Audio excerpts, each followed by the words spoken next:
কিছু সময় আমাদের পাওয়ার পয়েন্টে পিডিএফ ফাইল আনার প্রয়োজন হয়। তো আমি চাচ্ছি যে এখানে আমি আমার একটা পিডিএফ ফাইল রাখবো, যেটা আমি যখন এটা প্রেজেন্টেশন দিব বা এই ফাইলটাতে আমি যদি কোথাও আপলোড করি, যেন এইখানে যে পিডিএফ ফাইলটা আমি নিব সেখানে যেন কেউ ক্লিক করতে পারে। তো সাপোজ আমি এখানে একটা টেক্সট নিলাম, যে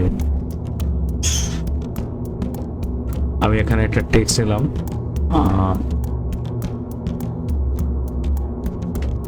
here is the PDF.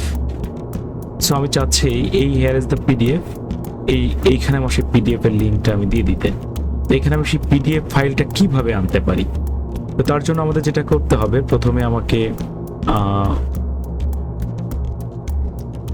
ইনসার্টে যেতে হবে, এবং ইনসার্টে যাওয়ার পর এই যে অবজেক্ট, এই অবজেক্টে ক্লিক করতে হবে, and then I have to press create from file. এই ক্রিয়েট ফ্রম ফাইলে ক্লিক করার পর এখান থেকে আমাকে সেই ফাইলটা নিয়ে আসতে হবে, যেটাই আমি চাচ্ছি এখানে নিয়ে আসতাম। এটা নিউ ফোল্ডার 3 এখানে সেভ করেছি। এই যে এই ফাইলটা আমি চাচ্ছি যে এখানে শো করতে, এবং ওকে।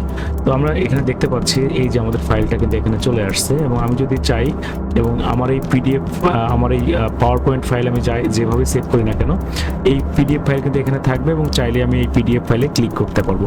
যেমন এটা, এই যে এখানে ক্লিক করলে যে ওপেন করলে আমি কিন্তু ফাইলটা দেখতে পারবো। ঠিক আছে, এই যে ফাইলটা কিন্তু রয়েছে এখানে। তো আমি চাচ্ছি, সাপোজ আমি যদি এটা চাই যে আমার শুধু পিডিএফ না, আমার পিডিএফ এর মতো যেটা আছে সেটাও আমি এখানে শো করব। তো তার জন্য যেটা প্রয়োজন, সেটা আমাদেরকে এই স্ক্রিনশটে যেতে হবে। স্ক্রিনশটে যাওয়ার পর স্ক্রিন ক্লিপিং, এটাতে ক্লিক করে এই যে আমাদের সেই জিনিসটা যেটা আমরা চাচ্ছি, এই যে আমরা এটা শো করতে, এই যে ক্লিক করলাম, এই যে চলে আসছে। তো আমরা কিন্তু এইভাবে চাইলে খুব সহজেই যে কোনো পিডিএফ ফাইল অথবা সেই পিডিএফ ফাইলের মধ্যে যেটা আছে সেটা আমরা পাওয়ার পয়েন্টের মধ্যে নিয়ে আসতে পারি। আশা করি সবাই বুঝতে পারছেন।